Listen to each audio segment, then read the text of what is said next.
बाबा जी की प्यारी सास संगत जी राधा स्वामी जी। संगत जी, इस साखी में मैं आपको बताऊंगी कि बाबा जी ने एक सांप को इस 84 के जेल खाने से उसका अंतिम संस्कार करके कैसे मुक्त कराया और बाबा जी कैसे अपनी रूहों की संभाल करते हैं।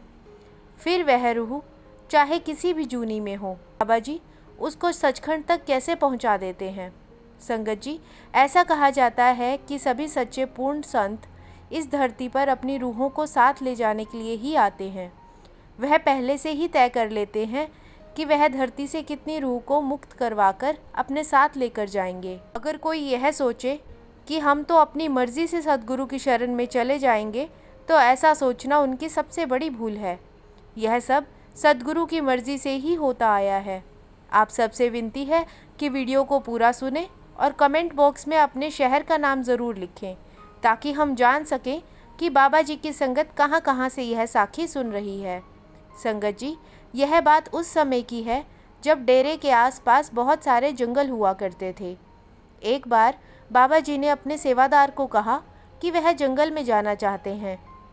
तो उस सेवादार ने कहा कि ठीक है बाबा जी, मैं चलने के लिए गाड़ी तैयार करवा देता हूँ और सिक्योरिटी को भी साथ ले लेता हूँ। बाबा जी कहने लगे कि नहीं, गाड़ी से नहीं, पैदल चलते हैं और सिक्योरिटी को साथ लेने की भी कोई ज़रूरत नहीं। तो सेवादार कहने लगा ठीक है बाबा जी, जैसे आपका हुक्म। फिर बाबा जी ने सेवादार से कहा कि साथ में थोड़ा सा नमक, एक सफ़ेद कपड़ा और एक प्रसादी का पैकेट भी ले लेना। उस समय डेरे में मीठी फूलियों का प्रसाद मिला करता था।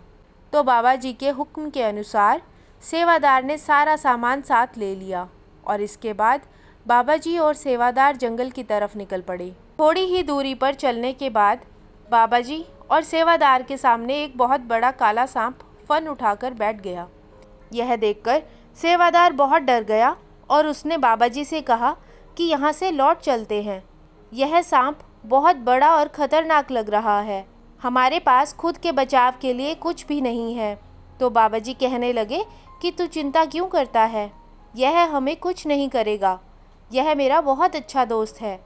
सेवादार बाबा जी की बात सुनकर हैरान हो गया कि एक जहरीला सांप बाबा जी का दोस्त कैसे हो सकता है।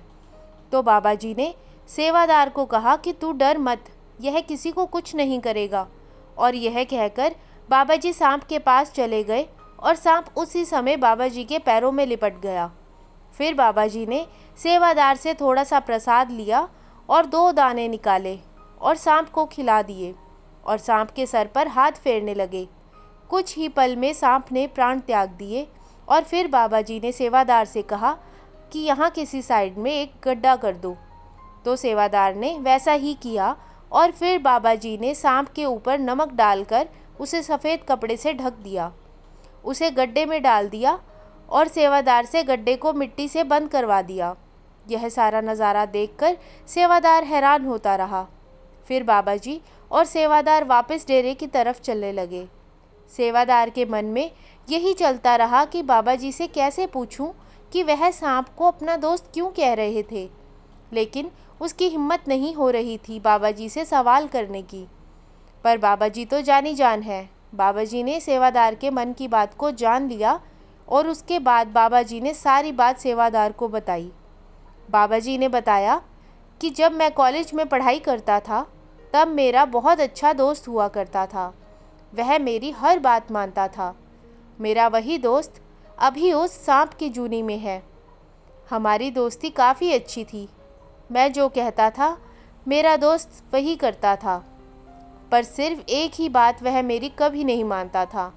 जब भी मैं उसे कहता था कि कुछ समय मालिक की भक्ति में ज़रूर दो, तो वह मेरी इस बात को कभी नहीं मानता और यह कह देता था कि हर काम की एक उम्र होती है, अभी तो उम्र बहुत छोटी है, जब मैं बूढ़ा हो जाऊंगा तो मालिक की भक्ति करूंगा।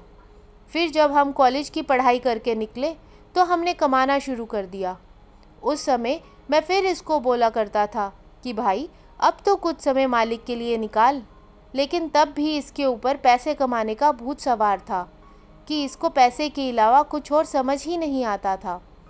यह जब भी मुझे मिलता मैं इसको यही समझाता कि भाई मालिक की भक्ति के लिए समय निकाल, लेकिन यह मेरी बात को कभी नहीं समझता था।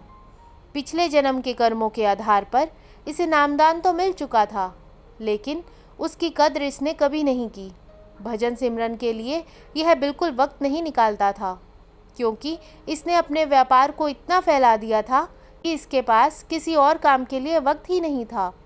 कभी मेरे ज़्यादा बोलने पर जब यह 5 या 10 मिनट भजन सिमरन के लिए बैठ भी जाता तो इसका मन इसके व्यापार में ही फंसा रहता और 5-10 मिनट में ही उठ जाता। मुझे हमेशा यह यही कहता कि अभी तो बहुत उम्र पड़ी है, यह सब काम बुढ़ापे में करूँगा, अभी तो बहुत पैसा कमाना है। और एक दिन मेरे पास खबर आई कि इसका एक्सीडेंट हो गया और जिसमें इसकी मृत्यु हो गई है। क्योंकि इसका मोह पैसों में बहुत ज़्यादा था तो मालिक ने इसको सांप की जूनी में भेज दिया। इस जूनी में आने के बाद यह मुझे अब हर रोज़ याद करता था और बोलता था कि भाई अब तो मुझे मुक्त कर दे।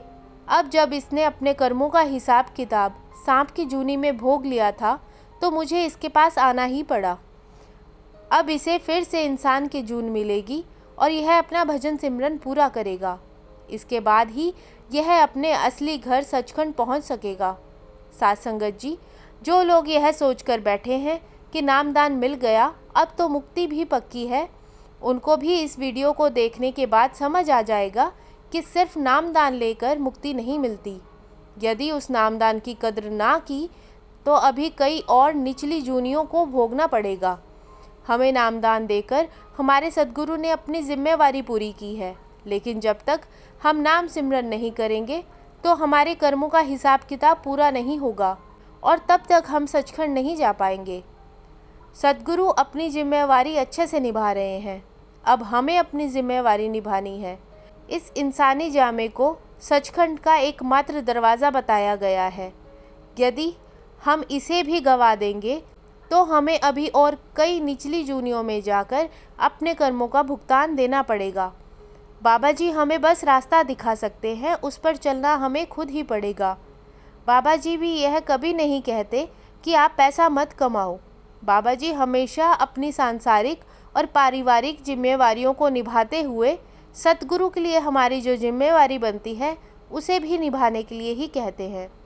साथ संगत जी, आज की साखी अच्छी लगी हो तो कमेंट बॉक्स में राधा स्वामी जी ज़रूर लिखें। वीडियो को लाइक, शेयर और चैनल को सब्सक्राइब ज़रूर करें। राधा स्वामी जी।